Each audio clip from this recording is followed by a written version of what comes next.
Hi, welcome back. I have another video where we're going to take a look at the article announcing Dwarven Mountain Hold's launch, which is not officially announced as far as a date goes, but we now know they're up after the Orcs and Goblins, who go for pre-order this weekend.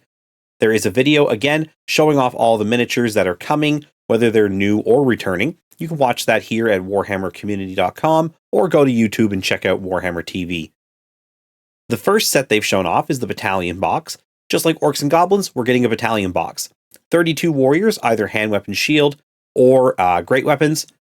And then you're going to get 2 units of 16 or 32 total ranged weapon units. So either crossbows, which they call quarrelers, or thunderers, which are handguns.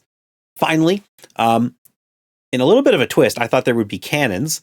They actually included gyrocopters as the extra piece in there. So Orcs and Goblins got orcs and goblins with short bows, but then they got some orc chariots. They must have a theme where they want to have some mobility in the box. I don't know how that's going to play out for everybody because, not everybody has a chariot or equivalent, but for the dwarves do have one, a flying chariot, and it's fun. Although I'm going to say, don't quote me on that. I don't know if it's actually counted as a chariot. I just think it is. I haven't looked that closely yet. But yeah, that's a really nice battalion box. This is a great start. Everything you need in terms of foot troops and ranged weapons. And then, that mobility that dwarves really aren't known for. 3-inch movement. You're not going very far, very fast. These gyrocopters or bombers are really going to allow you to take part in the movement phase more than you normally would had they just included those cannons. So I think that's a good choice. Next up, the Arcane Journal. 48 pages, just like they seem to all be. You're going to have 2 lists, 2 special lists, the Armies of Infamy, and some extra weapons and units and whatnot. Well, probably not magic items, but runes, some extra runes would be my guess. And 2 special characters. One of them, we already know who he is. He's down below. And then also there will be reference cards and dice if you are interested in getting those. This is the first new thing they're showing, and this is a Dwarf Lord Kit.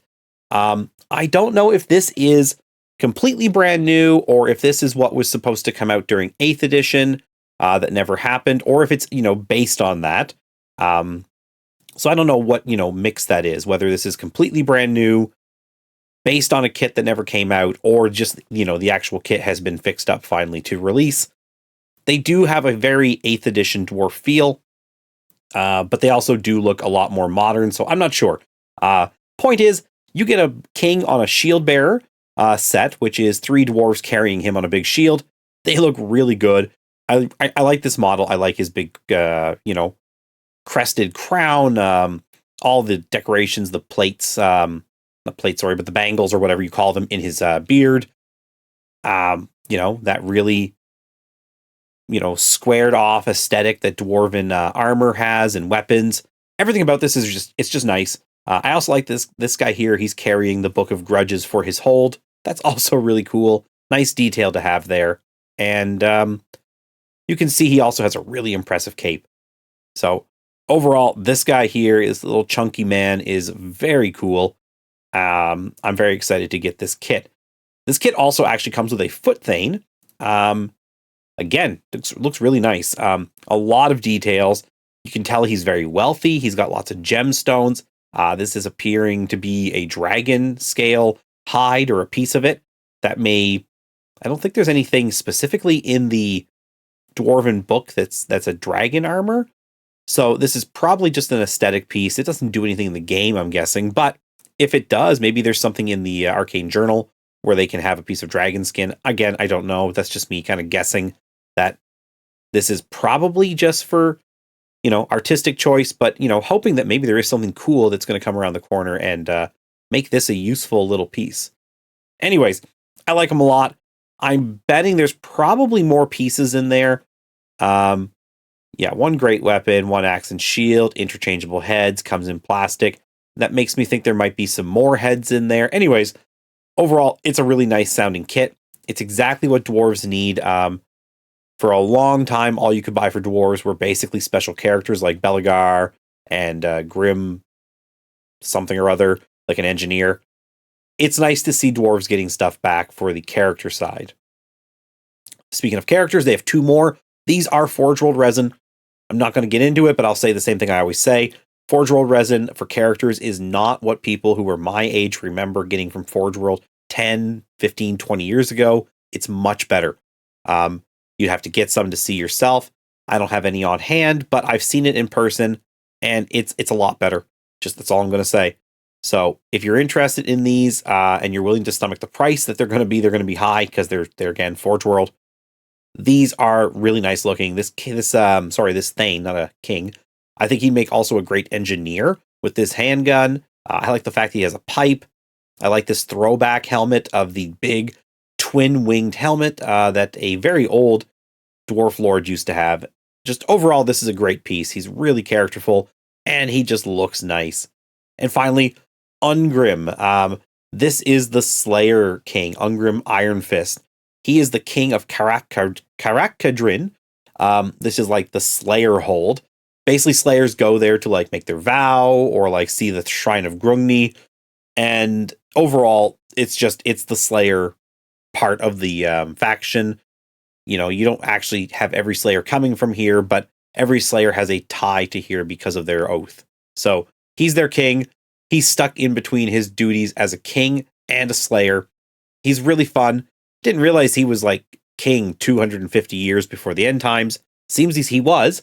And that's cool. I mean, like, it's nice to see guys coming back and being available to us, even if it's in a slightly different form, but the ones that we're familiar with. It's nice to have some guys come back. Next up, after that, we get into all the other plastic kits. These are all returning. They've been gone for some time. The dwarves were basically gutted. Unlike, say, the recent Orc announcement, where we saw there was not very many plastic kits that were coming back. That's just because Orcs never really lost that many kits. Whereas the dwarves, they lost a lot, basically everything over the years. So everything that has ever been released seems to be coming back. And starting up here at the front, we have this runesmith. Everybody needs runesmiths. They're great.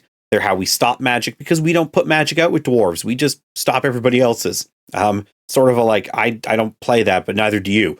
So really cool. Just a great model. I like this guy. I believe you can build him a couple of different ways, and I do need at least one more. So he's on the to get list. Next up, it's a close up of those warriors that's coming in the box up above the battalion. These guys here are now going to come in 36. So there was 32 up above. This appears to be 36, unless there's some sort of gap back here. But great weapons, hand weapon shields. You need these guys if you're going to play sort of a, I wouldn't say horde army, but if you're going to go with the less elite troops, which we'll get to in a minute, you're going to want these guys. The other ones get quite expensive very quickly. So this is sort of I want to have, say, dwarves with great weapons, but I don't want to pay for hammerers. This is where you get these guys out. Next up, we have the ranged weapon unit. Again, it appears to be 36 in the box. And you get to either build the quarrelers, who have crossbows, or thunderers, who are handgunners. And what's nice about dwarf ranged units, they wear heavy armor. You can give them shields, meaning that if you give these guys a command and the shields, and they have their heavy armor on top, once somebody attacks them, they're actually going to be in a pretty safe space as far as repelling that attack. They also can skip the shields and just take a great weapon, I believe. Again, just sort of double duty. They do still have that heavy armor. And while it's not, going to be the most efficient combat unit, I think dwarves have toughness 4. So if I'm correct about that, these guys at toughness 4 with a 5+ armor save and a great weapon, that's pretty good. They're also dwarf made weapons, which I believe means they don't get the -1 to stand and shoot. So overall, really strong units, and definitely everybody is talking about, how they build lists around shooting with dwarves is what I've seen, at least. And I've tried building dwarf lists that don't include a bunch of these guys, but I keep, I always want to get some of them included. So I go back and I add them in eventually when I make my, my test lists. So yeah, great unit to have back. And again, just classic dwarves. Really nice to see them. Next up, we have the Iron Breakers and Iron Drakes. These guys here have some of the heaviest armor in the game. They're all wearing what is it called?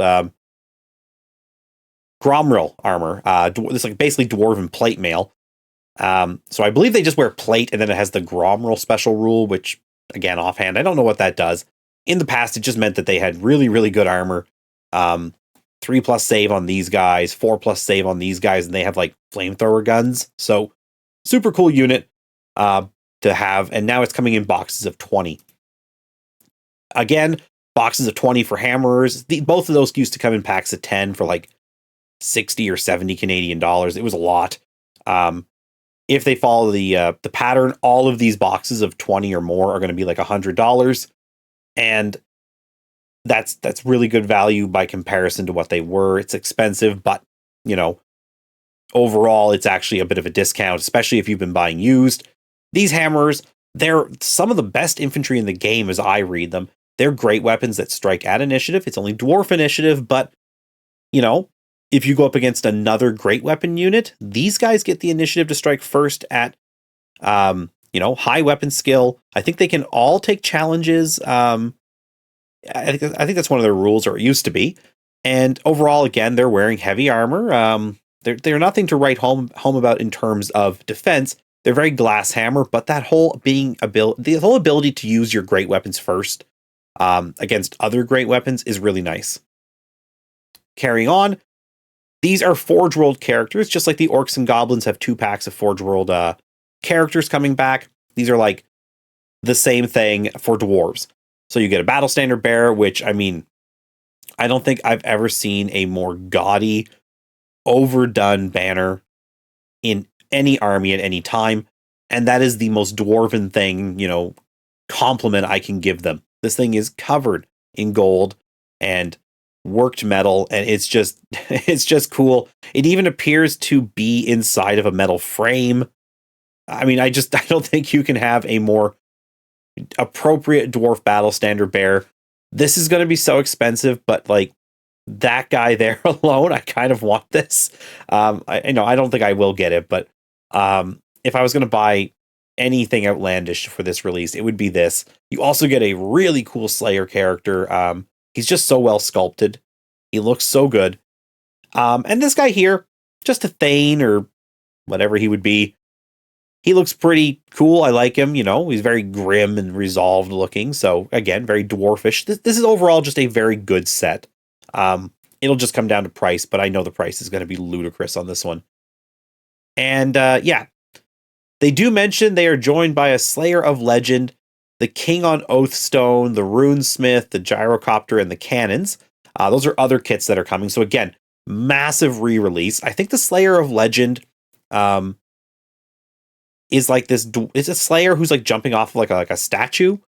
And at one point he was just a Slayer, I believe, but then they turned him into the White Dwarf for some reason. I don't remember when that happened. That was a long time ago, but for some reason this kind of like regular dwarf Slayer just became the White Dwarf. I don't know when or why, but that's what I recall. King on Oathstone is probably Belagar. Runesmith,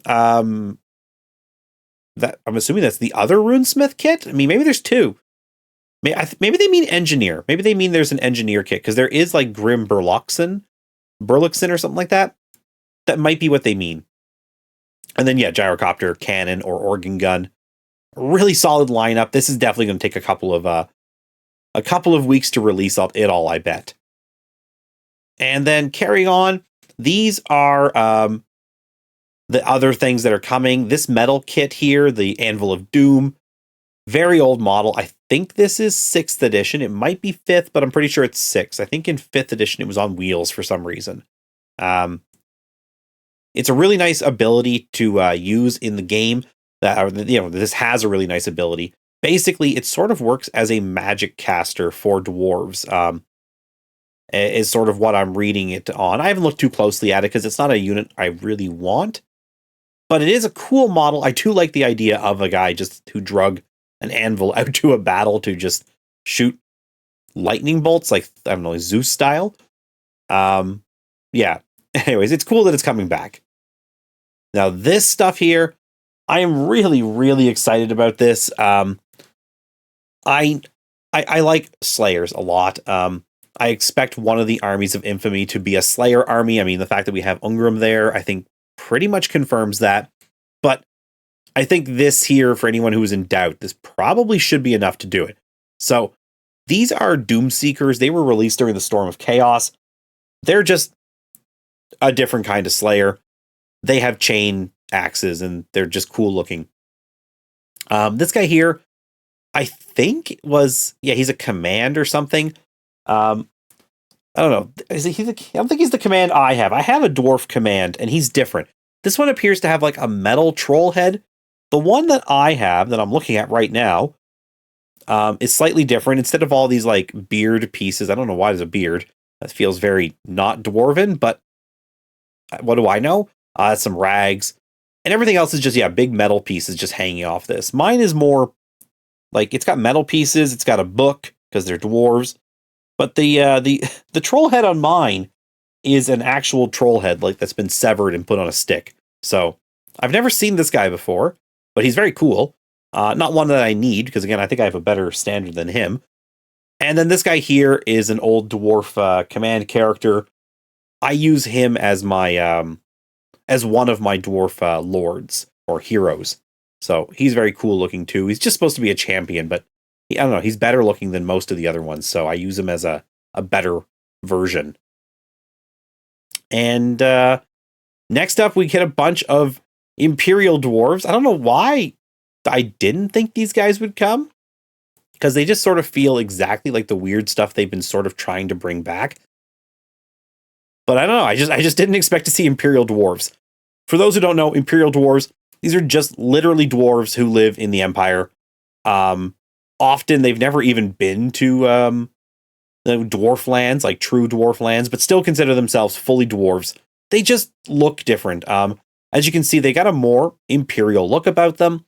And this is, as I understand, a Dogs of War unit. These are mercenaries. So you get one set is, I'm assuming that's who he is, Prince Ulthar.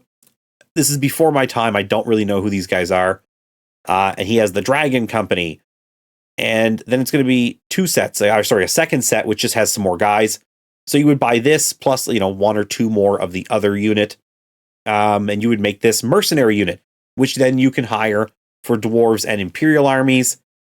And that would go under your mercenary points, which I believe are 20%. I know with the orcs and goblins, we're getting at least one mercenary unit with the ogres. So it does seem like we are now going to start seeing the mercenaries coming. I think they're actually referred to as Dogs of War here somewhere. If they're not, I'm maybe mistaken. But I saw somewhere someone showed something anyways, and it said Dogs of War. So I do think we might start seeing Dogs of War units come back, which is cool. That doesn't mean that, they'll be exactly who they were.